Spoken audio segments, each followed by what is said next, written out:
What is up, everyone? It's Quinn here, and in today's video, I'm going to be going through my Week 5 top 20 tight end rankings. We do have a couple of fantasy-relevant tight ends that are on bye this week. Tucker Kraft with the Packers, Kyle Pitts with the Falcons, so you might have to, dig onto your bench, potentially go out and grab someone off of waivers. But let's just dive right into the rankings here. And starting off in Tier 1, I'm going to have 4 Tier 1 tight ends. I'm still going to roll with Trey McBride. He is the tight end 3 in points per game. Despite not hitting in the touchdown department, only scored 1 touchdown this season, but he is second in targets, receptions, receiving yards. Hasn't necessarily been like that high upside, high end tight end 1 production so far, but he's still a lock in your lineup, still a fine option in the tight end spot. Then I'm going to go with Tyler Warren going up against the Raiders. This has just been a really impressive start to his career. He's gone for at least 70 receiving yards in 3 of his 4 games. We saw in week 4, he's getting involved as like a wildcat quarterback. He had 2 goal line carries that led to a rushing touchdown. He's averaging 13 points per game so far.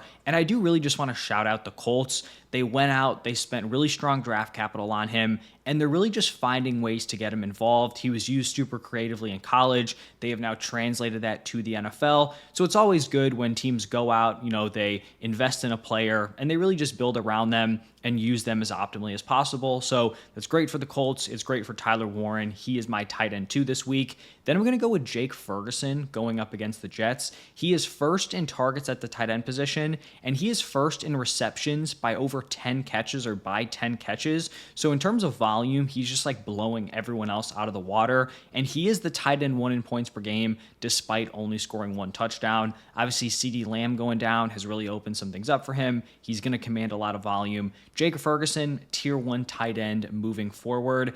And then I'm going to go with Brock Bowers. I'm still going to have him in tier 1. And I know he's been a bummer. Last 3 games, 8.8, 9.8, and 9.6 PPR points. I will point out he's gotten a little bit unlucky not getting into the end zone. 0 touchdowns so far this season. And he very clearly is playing injured.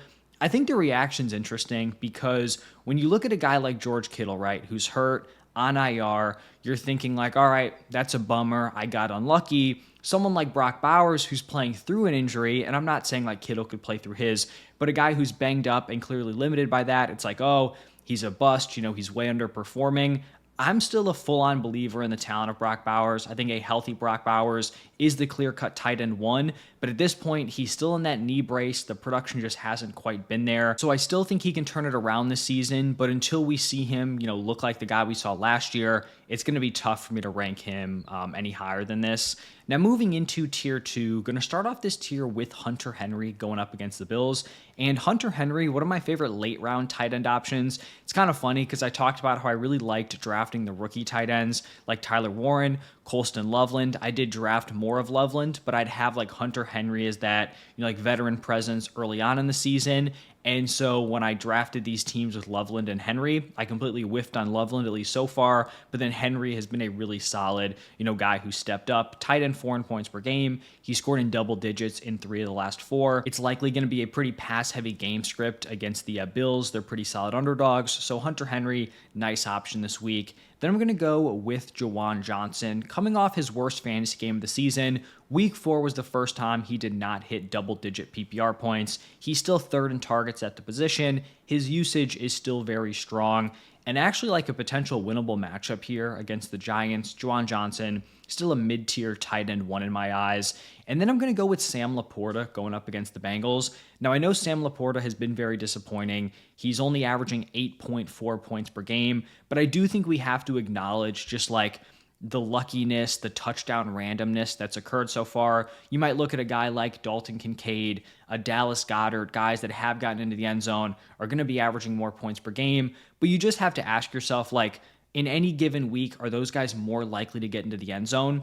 Personally, I don't think so, especially as a rookie. Laporta proved he did have that big-time touchdown upside. The Lions, week after week, are going to be top 5 in implied points. They're tied for the highest implied point total in week 5. So I think Laporta still has that touchdown upside. I like the matchup here against the Bengals. You're just kind of hoping he gets some of that touchdown variance to go in his favor. And then the last guy in this tier is going to be Travis Kelce. Also been very underwhelming, only 9.8 points per game. He's had like a somewhat decent floor, but still hasn't hit like 13 PPR points in a single game. I do think Worthy coming back is actually going to be a plus for him because he didn't really like rack up a ton of volume when he was gone. It just lowered the entire ceiling of this offense. I think Kelsey is someone who does have that touchdown upside, especially with this passing attack looking a lot better. And then, like I mentioned, he does have like a somewhat fine floor. Now, moving into tier 3, these are a couple of those touchdown dependent guys I talked about. Dalton Kincaid going up against the Patriots. So he's been really solid to start off the season. 12.5 PPR points per game. He's gotten into the end zone 3 times.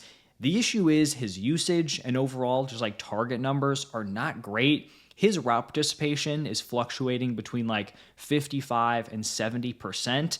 For almost every other tight end that is like unplayable production, it's just the fact that he's on this top tier offense. They're, going to be top 3, top 5 in implied points every single week that he does have that weekly touchdown upside, but he's only commanded 18 targets in 4 games. So I think he's a fine like back end tight end 1, but I also think moving forward, like he's going to have some very disappointing like 2 for 10, 3 for 15 type games that just haven't necessarily popped up yet. Then I'm going to go with Dallas Goedert. Kind of a similar thing. Goedert's actually never been like a high touchdown guy. He's already scored 3 touchdowns in his 3 healthy games. He's put up 11.4, 10.3, and 19.7 points. It is good that they're using him creatively, getting him involved in the red zone, but it's not something that I think he's like an overly reliable weekly option. I don't think he has the highest weekly floor, especially with this Eagles passing attack just really, really struggling. Then I'm going to go with Zach Ertz going up against the Rams. He had 2 really solid games with Daniels at quarterback, 11.6 and 18.4 PPR points. And then without Jaden Daniels, he put up 6.8 and 6.1. It does seem like Daniels is trending towards playing this week. I think that is a big plus for Zach Ertz. And then the last guy in this tier is going to be Brenton Strange. Just kind of quietly logging some solid games, 9.3 PPR points per game, which isn't anything crazy, but he hasn't scored a single touchdown. So just in terms of like base production, that's pretty solid. He's caught 6 passes in back-to-back games. He's getting involved. The Jaguars pass catchers, the wide receivers, have really kind of underwhelmed. So he's kind of slid in here and logged back-to-back really solid performances. Now moving into tier 4, these are getting more into like the sketchier plays. I'm going to start off this tier with Mark Andrews. Looks like we're not going to have Lamar Jackson. Isaiah Likely's back, so 2 negatives for this offense. But we did see in week 4 with Likely back, Andrews actually had his season high in targets with 8. Isaiah Likely was not targeted a single time. Now, I do think that's going to be very volatile. It could flip week to week. I do think Likely is going to have a role in this offense, but it's not like Mark Andrews is just completely dead. Then I'm going to go with TJ Hawkinson. He's just been really disappointing. 7.6 PPR points per game. He hasn't hit 50 receiving yards yet in a game. And it's just like a crowded group of weapons. You have Jefferson, you have Addison. The quarterback position is not ideal. Tough to feel excited about Hawkinson. Then I'm going to go with the Browns tight ends, Harold Fannin Jr. and David Njoku. In week 4, we saw these guys pretty much have like identical usage. Fannin's actually outproduced David Njoku in 3 of the 4 games. We just don't know if that usage is going to stick because weeks 1 and 2, Njoku had better usage, but it was still fine for Fannin. Then week 3 was Njoku's best game, Fannin's worst usage, and then he completely bounced back up to like new highs in week 4. And then I'll also point out that Joe Flacco has been benched. Dylan Gabriel will now be starting. This offense like does have the potential to just be like truly terrible. It's a ton of rookies involved. You've got like Isaiah Bond now having to step up at wide receiver, Quinshon Judkins at running back, obviously Dylan Gabriel at quarterback, and then now Harold Fannin at tight end. It could be truly terrible. Maybe, young rookie tight end wants to get rid of the ball quickly. Maybe he uses his tight ends more heavily. That's what we're hoping for here with these guys. And then moving into the 5th and final tier, I'm going to start off this tier with Darren Waller. It was a really pleasant surprise that he was able to go out in his first game and have a really big impact, catches 2 touchdowns, 3 receptions for 27 yards. Now, I will point out that the usage we saw in week 4 is not something that you want to trust in your lineup, heading into week 5. But I will also point out it was his first game of the season, so they definitely could be easing him back into things here. So he only had a 36% route participation, only ran 10 routes in the game, but he was targeted on 4 of those and then turned it into, like I said, 3 for 27 and 2 touchdowns. If he can continue to expand on his role with the Tyreek Hill injury, I do think he could become a legit factor in this offense and like a potential number 3 target behind Waddle and Achane. And then maybe it's like him competing with Malik Washington for that number 3 spot. But certainly interesting if you're desperate for a tight end play. I do think he's an interesting pickup. Then I'm going to go with Dalton Schultz, and Schultz has been just like so impressively mid through the first 4 weeks. These are his 4 stat lines: 3 for 28, 3 for 29, 5 for 39, and then 5 for 30. So no ceiling here. I will say it's probably the best matchup of the season going up against the Ravens. I don't love Schultz in my lineup, but in just like a PPR format, if you're just really screwed at tight end, you had, Kraft or Pitts as your starter, the waiver wire's awful, like you can probably bank on Schultz to give you 6, 7, 8 PPR points, even if he's unable to get into the end zone.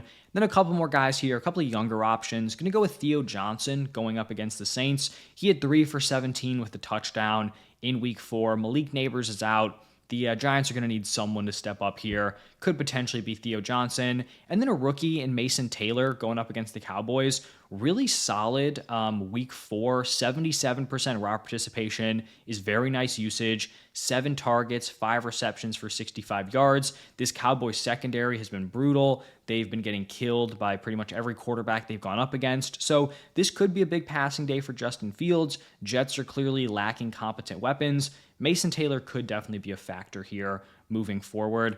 Now that I'm going through it, I think I might actually prefer Taylor over Theo Johnson, but then it's like Theo's just competing with pretty much no one besides Wandell. So I'll keep it the way it is. None of these guys feel like amazing options in week 5, but there's buys, there's injuries. I get it. There are going to be some desperate options. But that is going to wrap it up for this one. If you guys enjoyed the video, do me a huge favor, hit that like button and subscribe. Check out the quarterback rankings. Those have already been posted. Defenses will be coming out in a couple of hours. But thank you all for stopping by, and I will see you in the next one.